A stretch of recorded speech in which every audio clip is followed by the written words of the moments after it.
What would you say is the difference between the home games and the away games? Obviously, we've seen a good home record, to be honest, this season, a few wins.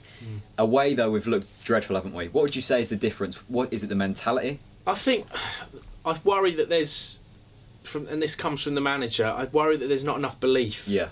And I think, I just really worry that Chris Hughton sets up a team to say, look, let's go and get a point and anything else is a bonus. Whereas the previous manager, who I don't care what anyone says, I still idolise, I still love him, and I still, you know, miss him as our manager because he's one of our greatest ever managers. He didn't have that mentality. He had the mentality, and so did Ian Culverhouse, who deserves credit as well. Let's go there, let's try and win the game. Let's not say to the press, let's try and win the game. Yeah. Let's tell the players we're going to try and win the game. Because I think what the manager says to the press and what he says in the dressing room are two completely different things.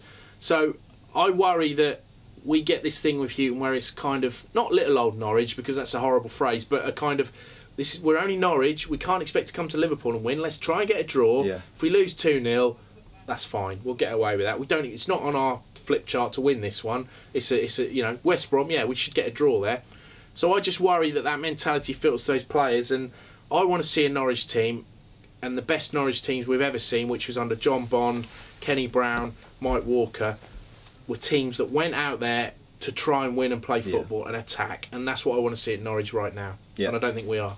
Let's get some positivity then. Will Norwich stay up this season? Yeah, 100% Norwich will stay up, whether it's with Chris Hughton as manager or not. I hope it is, because I really want him to succeed, because he's a great guy and he's such a gentleman to work with when we do interviews with him. He's such a great guy. Let's remember this, Norwich fans. We need to have a manager like Chris Hughton. We don't want a fly-by-night who wants to be here for 5 minutes, which unfortunately the previous manager did seem like at the end. We want a manager who wants to be here for life. We want a manager who buys into the whole of Norwich City. I think Chris Hughton has done that, and that's why it's such a shame he can't get it right, because he is such a good ambassador for this football club. But yeah, to answer your question, we will stay up, and I hope it is with Chris Hughton, but the jury's out.